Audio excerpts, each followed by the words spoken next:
का हार्दिक स्वागत है। मेरठ की धड़कन रोजाना खबर उन तमाम मुद्दों से, समस्याओं से और करंट अफेयर्स आपको रूबरू करवाता है, क्योंकि हम न्यूज के अलावा व्यूज और उसके पीछे की कहानी पर भी जोड़ देते हैं। तेल का खेल मेरठ में कोई पुराना नहीं है। तेल के खेल में कई लोग जेल चले गए, पूरा मेरठ बदनाम हो गया।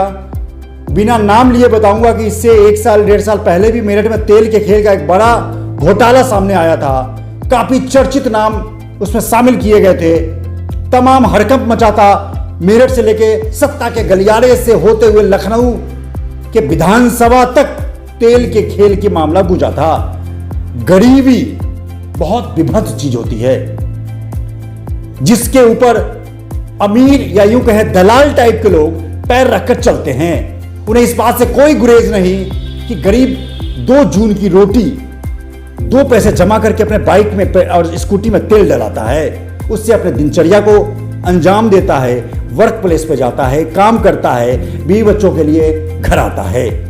ऐसे ही तेल के खेल में लगातार एसटीएफ की टीम ने कल मेरठ में छापेमारी की और बड़ा नाम सामने आया, जिसके पास 1 नहीं 2 नहीं क्या पेट्रोल पंप हैं। मेरठ का एक चर्चित नाम है राकेश गुप्ता। नायरा पेट्रोल पंप के मालिक सहित तमाम 12 पेट्रोल पंप पे छापेमारी हुई है। लगातार चीजों को लेकर मेरठ में गहमा-गहमी की स्थिति है। एक बार फिर मेरठ अपने इतिहास के पन्नों को दोहरा रहा है। क्या तेल का खेल मेरठ में, क्या यूं ही मेरठ बदनाम होता रहेगा? क्या यूं ही गरीब के पॉकेट से पैसा जाता रहेगा? हम मैकेनिक को दोष देते रहेंगे कि तुमने क्या एवरेज कम कर दिया क्योंकि आपकी टंकी में कम तेल जा रहा है। इन तमाम मुद्दों पे, करंट मुद्दों पे बात करने के लिए हमारे साथ मौजूद हैं मेरठ भाजपा के उपाध्यक्ष, मुखर वक्ता, राजनीतिक समीक्षक रवीश अग्रवाल। मामला बहुत गंभीर है, गरीबों की जेब से जुड़ा हुआ है। अमीरों को तो कोई फर्क नहीं पड़ता है 100 200 500 का, लेकिन गरीबों के जेब पे पैसे भारी पड़ते हैं। रसोई का किचन बजट गड़बड़ा जाता है। रवीश जी, जिस तरीके तेल का खेल आज से 1.5 साल पहले मेरठ में खूब सुर्खियों में रहा, उस समय मेरठ बदनाम हुआ। फिर तेल के खेल में कई लोग गिरफ्तार हुए हैं। 12 पेट्रोल पंप पे एसटीएफ का छापा लगा है। राकेश गुप्ता एक चर्चित नाम अरेस्ट किया गया है। देखिए, मेरा मानना ये है कि ये जो तेल है इसको लेकर बहुत सियासत होती है, और हम लोगों को पता है कि अंतर्राष्ट्रीय जो कीमत है तेलों की वो निरंतर बढ़ती आ रही हैं। तो उस आधार पर इसका सीधा का सीधा जो बोझ है वो गरीब जनता पे ही पड़ता है, क्योंकि कहीं ना कहीं अगर महंगाई बढ़ती है तो उसमें तेल का बहुत बड़ा एक योगदान रहता है। और तेल को लेकर हम लोगों ने भी, जब कांग्रेस की सरकार थी और वो सत्ता में थी, तो हम लोगों ने भी बहुत आंदोलन करे हैं। और वर्तमान में भी जिस तरीके से तेल की कीमतों में बढ़ोतरी हो रही है, तो उसमें कहीं ना कहीं एक आम गरीब जनता को इससे दिक्कतों का सामना करना पड़ता है। मेरा मानना ये है कि जो चीज़ हमारे हाथ में नहीं है, अगर उन चीज़ों में कीमत में वृद्धि हो रही है तो हम उसको सहन कर सकते हैं, परंतु जो चीज़ें हमारी जनता के हाथ में हैं या जो इस देश के नागरिक हैं उनके हाथ में हैं, यदि वो इस प्रकार से घोटाला करके जनता के खून पसीने की कमाई को भ्रष्टाचार के रूप में अपने घर में भर रहे हैं, इससे निंदनीय कोई बात नहीं होती। पूंजी कमाना एक अलग बात है, पूंजीपति होना कोई अपराध नहीं है, किंतु अगर किसी व्यक्ति को सता करके और गरीब जनता को पीड़ित करके, धोखा दे करके यदि आप पूंजी अर्जित कर रहे हैं, तो मुझे लगता है उससे संगीन अपराध नहीं हो सकता। जैसा कि आपने बोला, एक गरीब जनता का व्यक्ति जो बहुत मुश्किल से एक एक पाई जोड़ करके एक अपना दुपहिया वाहन लेकर आता है, और वो इसलिए नहीं लेके आता कि उससे उसको कोई ज़्यादा आय होगी, वो इसलिए लेके आता है कि वो कम समय में अधिक काम कर सके और अपनी एक पूंजी को, जो मासिक पूंजी है, उसको बढ़ा सके, जिससे उसका परिवार जो दिक्कतें सामना कर रहा है वो ना करे।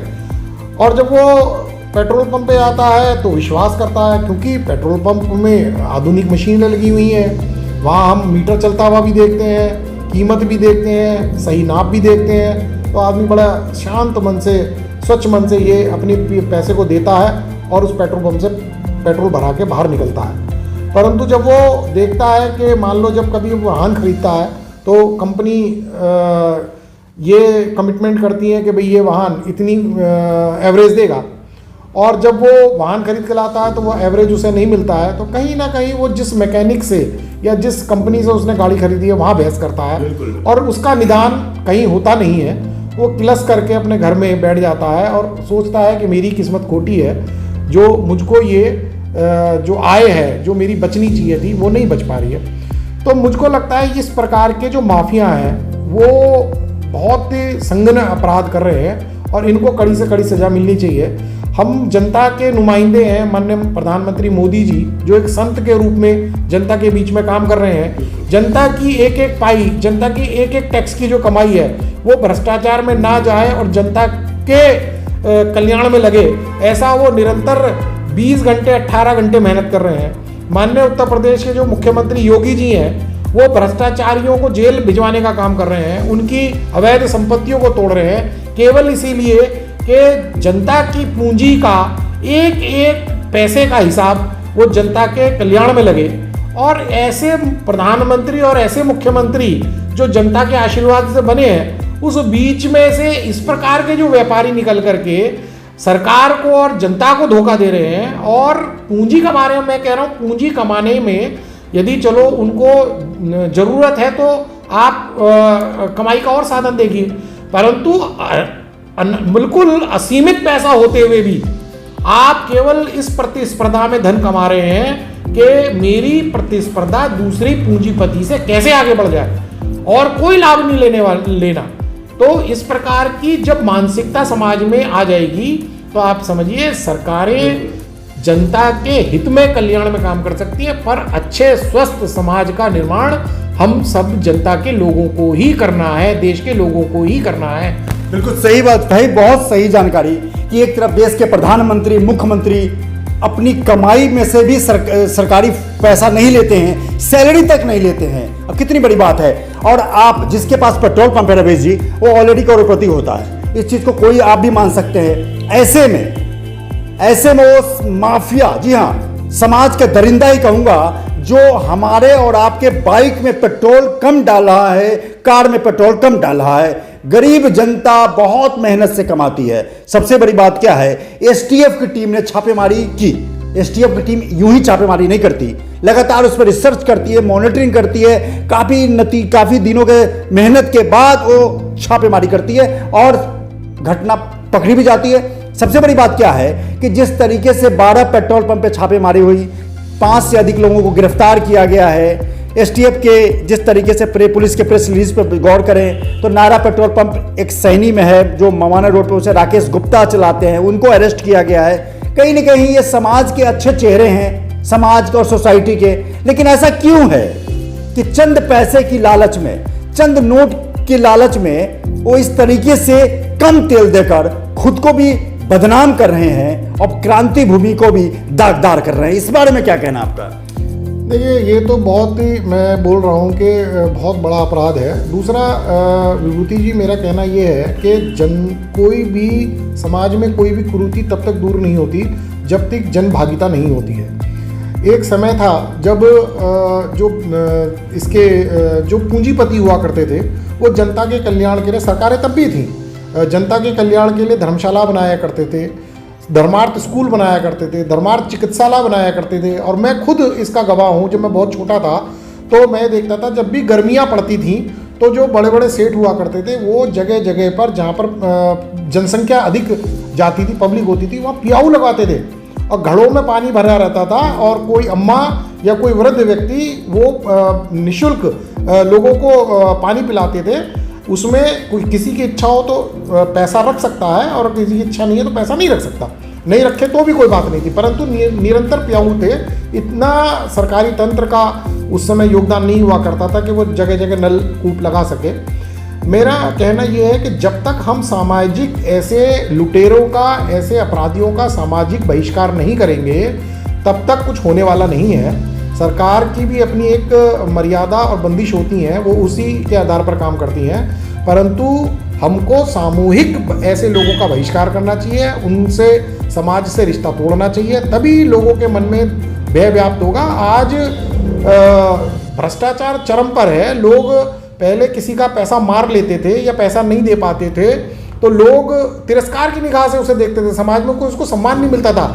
आज जितने बड़े लोग हैं, जितने सरकारी धन को मारे बैठे हैं, बैंकों का कर्जा लिए बैठे हैं या प्राइवेट सेक्टर का पैसा मारे बैठे हैं, वो एक धनाढ्य पूंजीपति बने बैठे हैं और पूरी जिसका पैसा वो त्राही त्राही कर रहा है, पैसा नहीं मिल रहा है, जिसका पैसा वो त्राही त्राही कर रहा है, वो घर में बैठ के रो रहा है। और बाकी की जो जनता है वो केवल पूंजीपति कैसे उस पर पूंजी आई इसका ध्यान ना करते हुए, केवल उसकी लग्जरियस लाइफ को देखते हुए और उस पूंजीपति को देखते हुए उसका सम्मान कर रही है। ऐसे पूंजीपति जिन्होंने धन भ्रष्टाचार से या गलत तरीके से अपनाया, जनता को पीड़ा देके या जनता के खून चूस कर अपनाया, ऐसे लोगों का तो तिरस्कार जनता को ही करना पड़ेगा और तभी हमारा समाज सुधरेगा।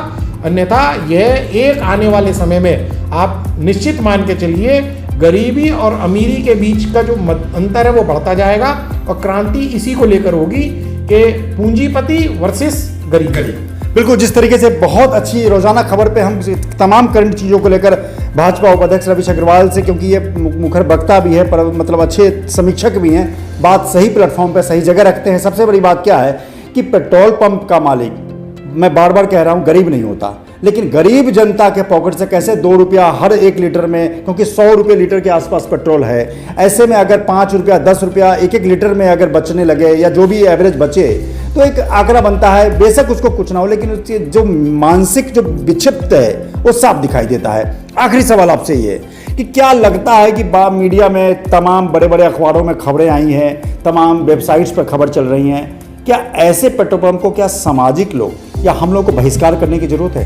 देखिए, मैं कह रहा हूँ जो हर व्यक्ति का या हर संस्था का एक अपना एक दायरा होता है और जिस तरीके से मैं मानता हूँ पत्रकारिता समाज का एक आईना है, दर्पण है, वो हमेशा समाज की जो होने वाली त्रुटियों हैं उसकी जानकारी जनता के बीच में देता है। जिस तरीके से पेट्रोल पंप में खामियां पाई गई, एसटीएफ ने छापा मारा और उसको समाचार पत्रों के माध्यम से या इलेक्ट्रॉनिक मीडिया आपके माध्यम से जनता के बीच में जो संदेश गया है, तो मुझको लगता है कि समाचार पत्रों ने अपना काम कर दिया है और एसटीएफ या कानून व्यवस्था जो काम करेगी वो दूर की बातें हैं।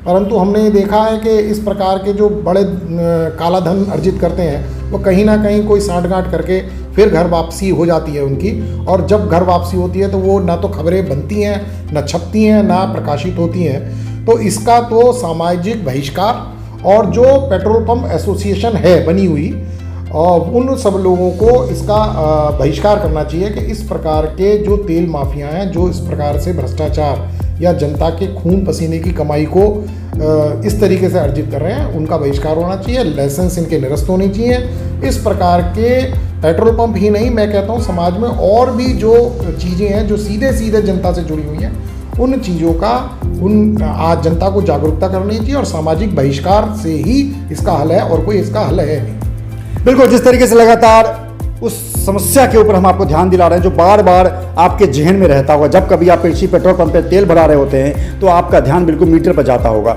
आप अपने दोस्तों से तमाम लोग सुनते होंगे कि उसने कट मार दिया, एक कट शब्द चलता है पेट्रोल पंप पे, लेकिन हमारी भी कई पेट्रोल पंप मालिकों से या कर्मचारियों से बात होती है, बोले भाई साहब यहाँ कट नहीं मर सकता क्योंकि तमाम चीज़ें होती हैं, देखते हैं। लेकिन ऐसे में कानून व्यवस्था की सबसे बड़ी जो टीम है एसटीएफ, उसने छापेमारी करके रंगे हाथों अगर पकड़ा है तो वाकई इस तरीके से तकनीकी तरीके को खोज निकालने में, समझने के लिए कानून को और कड़े प्रावधान की जरूरत है। जैसा रवीश जी ने कहा कि ऐसे बड़ी मछली को आप ज़्यादा दिनों तक कैद करके नहीं रह सकते। कहीं ना कहीं मेरठ तो बदनाम होता है लेकिन मछलियाँ छूट जाती हैं।